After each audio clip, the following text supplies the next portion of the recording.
Welcome to prodigy English academy. This is Irfan Akhtar. Friends, आज मैं helping verb के बारे में बात करूंगा। इंग्लिश ग्रामर में हेल्पिंग वर्ब की संख्या टोटल 24 है, जिसे दो भाग में डिवाइड किया गया है, प्राइमरी हेल्पिंग वर्ब और मॉडल्स हेल्पिंग वर्ब। आज हमारा जो चैप्टर है मॉडल्स हेल्पिंग वर्ब, और मॉडल्स हेल्पिंग वर्ब को आसान बनाने के लिए मैंने क्या किया है, आपके लिए छोटे छोटे पार्ट में मैंने डिवाइड कर दिया है अपने लेक्चर को, जिसकी मदद से आप आसानी से समझ सकते हैं। तो चलिए देखते हैं, आज सबसे पहले कॉन्सेप्ट को समझते हैं कि मॉडल्स हेल्पिंग वर्ब होता क्या है। पहले इसको समझने की कोशिश करते हैं। A verb which is used to express the mood or attitude of a speaker is called modal auxiliary। दोस्त, मॉडल ऑक्सिलरी क्या होता है? ऐसे वर्ब जो स्पीकर के एटीट्यूड और मूड को बताए, ऐसे वर्ब को मॉडल्स हेल्पिंग वर्ब कहते हैं। ये कुछ एग्जाम्पल्स जिससे ये पता चलेगा जो स्पीकर का क्या मूड था, क्या एटीट्यूड है। You must regularly go for a morning walk. इससे पता चलता है जो किसी को एडवाइस दिया जा रहा है कि आप अवश्य ही रेगुलर मॉर्निंग वॉक पर जाएं। They must attend tomorrow's meeting. उन लोगों को कल की मीटिंग जरूर अटेंड करनी चाहिए। यहाँ तक इस सेंटेंस को पढ़ने के बाद जो स्पीकर हैं उनके एटीट्यूड और मूड का पता चलता है। ऐसे बहुत सारे वर्ड हैं जिसके बारे में अभी आपको स्टडी करना है, जिससे पता चलेगा कि किन सारे वर्ड्स को आप मॉडल्स करते हैं। तो ये कुछ एग्जाम्पल्स है जो आप इसे देख सकते हैं, कुछ समझने की कोशिश कर सकते हैं। वैसे नेक्स्ट स्लाइड से आपको बहुत हेल्प मिलने वाला है। ये क्या है? Most commonly used models. ये सारे ऐसे वर्ड हैं, ऐसे वर्ब हैं जिनका इस्तेमाल एज अ मॉडल्स किया जाता है। इसमें कुछ नए वर्ड को मैंने शामिल किया है। हो सकता है कि आप अब तक इस वर्ड को मॉडल्स के लिस्ट में नहीं देखे होंगे, बट इसे भी हम एज अ मॉडल्स इस्तेमाल करते हैं। जैसे यहाँ पे देख पा रहे होंगे, एक ये आपके लिए नया हो सकता है और ये आपके लिए नया हो सकता है, बट इन सारे वर्ड का भी इस्तेमाल एज अ मॉडल्स किया जाता है। ये सारे के सारे ऐसे वर्ड की लिस्ट दी गई है जिसका इस्तेमाल एज अ मॉडल्स करते हैं। अब दोस्त, सवाल उठता है कि ये मॉडल्स का काम किस लिए होता है, इसका सेंस क्या होता है, किस चीज को सजेस्ट करता है। ये कुछ इंपॉर्टेंट लिस्ट ऑफ वर्ड्स दिए गए हैं। इन सारे वर्ड्स का इस्तेमाल कहीं ना कहीं मॉडल्स ऑक्सिलरी के अंदर छिपा हुआ है।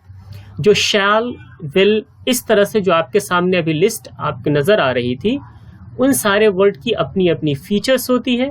जो मॉडल्स ऑक्सिलरी वर्ब का जो ये आप लिस्ट देख रहे हैं, ये सारे वर्ड का जो लिस्ट है, इन सारे वर्ड का लिस्ट, कहीं इसका लिस्ट जब यूज किया जाता है तो कभी इसे परमिशन के लिए यूज किया जाता है, तो कभी पॉसिबिलिटी बताने के लिए, कभी capacity, ability, promise, request, duty, obligation, suggestion, advice, intention, necessity, compulsion, wish और प्रेयर। इन तमाम चीजों के लिए, इन तमाम कॉन्सेप्ट के लिए आपके पास जो वर्ड है वो सिर्फ और सिर्फ इतने सारे वर्ड में ही हम लोग इसका इस्तेमाल करेंगे।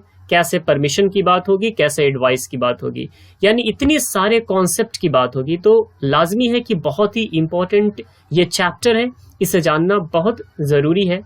तो आखिर जो आपके पास जो वर्ड दी गई है, टोटल जो बेसिक मॉडल्स ऑक्सिलरी है वो आपका 13 है, और एक वीडियो में इसे कवर करना थोड़ा मुश्किल होगा, वीडियो लेंदी हो जाएगी। इसलिए आज मैंने सिर्फ और सिर्फ दो वर्ड को सेलेक्ट किया है आपके लिए, शैल और विल, जिससे मैं बेहतर तरीके से इसका इस्तेमाल को समझा सकूं। सबसे पहली बात, शैल और विल एक मॉडल ऑक्सिलरी है, तो आखिर इसका क्या फीचर होगा? सबसे पहला जो आपको फीचर इसका जानना है वो ये कि इसके बाद वर्ब का फर्स्ट पर्सन हमेशा यूज किया जाता है, वर्ब का फर्स्ट फॉर्म यूज किया जाएगा। फर्स्ट फॉर्म कहने का मतलब जैसे आप यूज करना चाहते हैं, यहाँ पे आई शैल गो, यानी गो वर्ब का फर्स्ट फॉर्म है।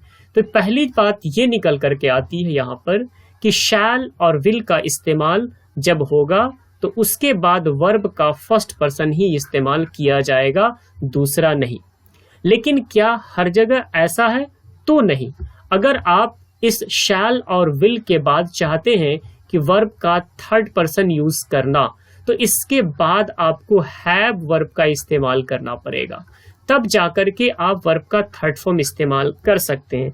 जैसे यू शैल हैव डन, यानी इस तरह के सेंटेंस आप बना सकते हैं। फिर बात आती है, क्या आप वर्ब के फर्स्ट पर्सन यूज तो करना इसकी अपनी फीचर है, थर्ड पर्सन यूज करना है तो हैव का इस्तेमाल करना होगा। क्या किसी भी मॉडल एक्सुलरी, मैं जो बात कर रहा हूं ये पूरे के पूरे मॉडल एक्सुलरी के लिए बात कर रहा हूं, तो पहला कॉन्सेप्ट ये निकल के आया कि इसके बाद हमेशा वर्ब का फर्स्ट फॉर्म इस्तेमाल करें। थर्ड फॉर्म अगर यूज करना है तो पहले आपको हैव का इस्तेमाल करना पड़ेगा। फिर बात आती है, क्या इसके बाद वर्ब का फोर्थ फॉर्म आप इस्तेमाल कर सकते हैं, तो जी हाँ कर सकते हैं, लेकिन इसके पहले आपको बी का इस्तेमाल करना होगा। जैसे मैं अब I shall be reading, he will be writing, इस तरह से सेंटेंस बनता है। तो बेसिक फीचर ये है। अगर मैं बात करूं इसकी स्टेटस की, पूरे मॉडल एक्सुलरी की स्टेटस की, तो ये सिंगुलर में भी माना जाता है और प्लूरल में भी जाना जाता है। तो ये थी इसकी बेसिक इंफॉर्मेशन पूरे 13 वर्ड की, और कुछ जो एक्स्ट्रा इस्तेमाल किया गया है। तो फिलहाल मैं 13 वर्ड की ये फीचर्स मैंने बताया आपको जो मॉडल्स एक्सुलरी का था। स्पेशली अप्लाई शैल और विल पर भी होता है। यहां पर बात आती है अगर शैल और विल की, तो एक कॉन्सेप्ट हर किसी को मालूम होता है, शैल कहाँ इस्तेमाल करना है। अगर आप थोड़ी भी इंग्लिश जान रहे होंगे तो आपको ये दो वर्ड जरूर पता होगा, आई और वी। इनके बाद हम शैल का इस्तेमाल करते हैं, और अदर जो भी वर्ड हैं उनके साथ हम लोग विल का इस्तेमाल करते हैं। तो आज एक कॉन्सेप्ट आप बिल्कुल समझ लीजिए कि आई और वी के साथ अगर आप शैल का इस्तेमाल करते हैं तो इसका सेंस अनसर्टेनिटी होता है, यानी उस एक्शन को कर भी सकते हैं आप, नहीं भी कर सकते हैं। यहां पर बताया गया वी शैल विन, यानी आप लोग जीत भी सकते हैं और हार भी सकते हैं। विन और लॉस ये पहले क्लियर नहीं किया जा सकता, आप डिसाइड नहीं कर सकते। उम्मीद है कि आपने कहा कि आप लोग जीतेंगे, हम लोग जीतेंगे। आई शैल हेल्प यू, मैं आपकी मदद करूंगा, हो सकता है किसी कारणवश आप नहीं भी करें। तो यानी अगर फर्स्ट पर्सन आई और वी को कहते हैं, इनके साथ अगर आप शैल का इस्तेमाल करेंगे तो इससे ये पता चलता है कि एक्शन हो भी सकता है, एक्शन नहीं भी हो सकता है। ठीक वही कॉन्सेप्ट अप्लाई होता है विल के साथ। अगर आप अदर पर्सन के साथ यानी सेकंड और थर्ड पर्सन के साथ, यानी आई और वी को छोड़कर जितने भी वर्ड है, अगर उसके साथ अगर आप शैल का इस्तेमाल करते हैं यानी विल का इस्तेमाल करते हैं, इसका मतलब होगा फिर अनसर्टेन, यानी ही के साथ आप विल का इस्तेमाल करते ही होंगे, दे के साथ भी आप कर रहे हैं, यानी आई और वी के साथ शैल, अदर के साथ विल, और दोनों का मीनिंग अनसर्टेन आएगा, यानी जो आप जान रहे हैं। अगर सर्टेन करना होगा तो क्या करना है, एकदम बेसिक कॉन्सेप्ट है कि अगर सर्टेन कॉन्सेप्ट देना है तो अपोजिट यूज कर दीजिए, यानी आई और वी के साथ विल का इस्तेमाल कर दीजिए, अदर जितने भी वर्ड बच गए हैं उन सभी के साथ आप शैल का इस्तेमाल कर दीजिए। तो अब ये बात आती है, यहाँ दो एग्जाम्पल को देखिए, आपको बिल्कुल समझ में आ जाएगी। ही शैल हेल्प यू, वह आपकी मदद करेंगे, यानी डेफिनेटली वो आपकी मदद करेंगे। ये किस कैसे समझ में आया, क्योंकि ही एक थर्ड पर्सन है और इसका बेसिक कॉन्सेप्ट कहता है कि इसके साथ विल का इस्तेमाल होना चाहिए, बट यहाँ पे मैंने शैल का इस्तेमाल किया है, इस वजह से जिसकी मीनिंग आ रही है सर्टेनिटी को शो कर रहा है। आई विल कम बैक, मैं वापस जरूर आऊंगा। यहाँ पे जरूर आने की मीनिंग यहाँ से विल के लिए आया, क्योंकि आई का बेसिक कॉन्सेप्ट है अपने साथ वो शैल लेता है, लेकिन यहाँ पर विल का इस्तेमाल करने से पता चला कि ये सर्टेन कॉन्सेप्ट को दिया कि आप जरूर आएंगे, यानी मीनिंग में इतना बड़ा चेंजेस आ जाता है अगर आप वर्ड का इस्तेमाल इस तरह से करेंगे।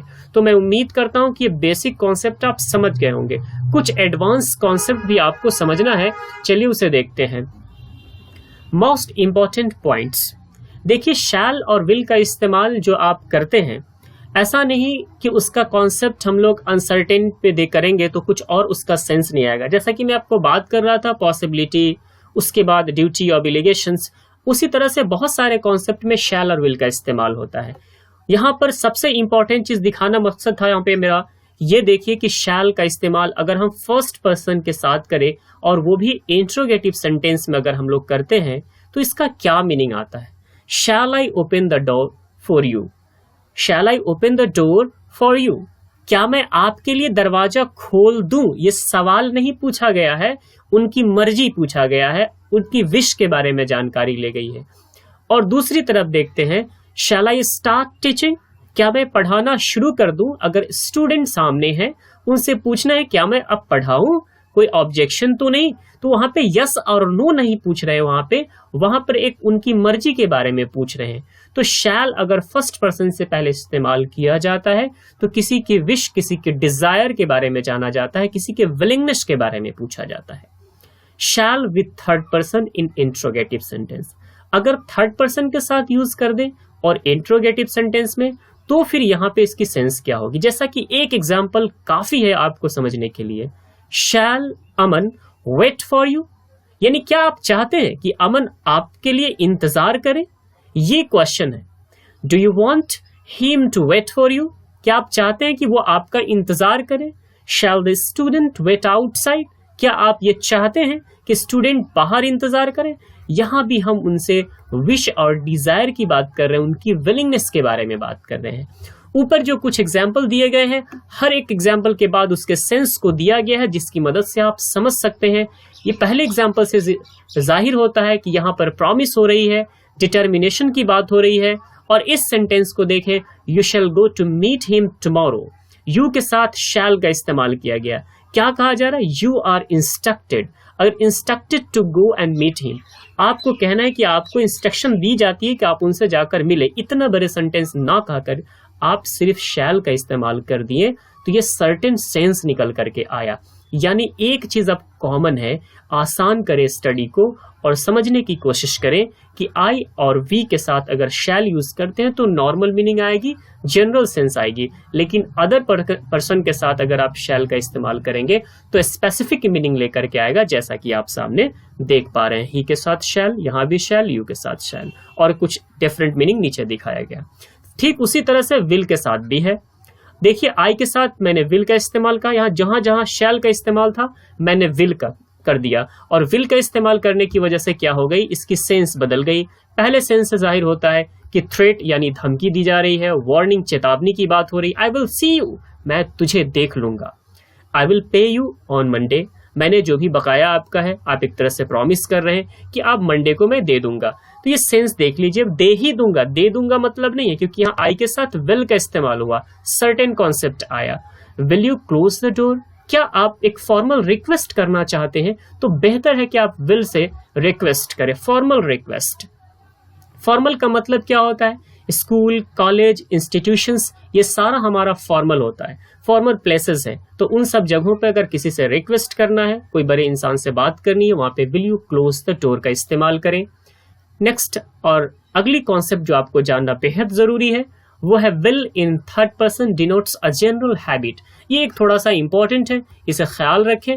वैसे इसका सेंस देखने से क्लियर होता है कि अगर विल का इस्तेमाल कहाँ किया जाए, थर्ड पर्सन में किया जाए, तो एक जनरल हैबिट को इंडिकेट करता है। The women will not keep मम, ऐसा माना जाता है कि औरतें कभी खामोश नहीं रह सकती। The girls will not talk, the girls will talk, यानी लड़कियां तो बात करेगी ही। इस तरह से मैंने आपको बताया। ये पूरी स्लाइड और पूरी लेक्चर का एक ही कॉन्सेप्ट निकल करके आता है, एक स्पेसिफिक मीनिंग, एक अनसर्टेन और एक अनसर्टेनिटी, और दूसरी तरफ सर्टेनिटी। आई होप कि आपको ये लेक्चर समझ में आई होगी। और एक बात दोस्त ख्याल रखना कि इल्म को शेयर करेंगे, जितना आप एजुकेशन को शेयर करेंगे आपका इल्म बढ़ेगा। मैंने अपना फर्ज अदा किया, and I request each one of you please like and share. Thank you so much.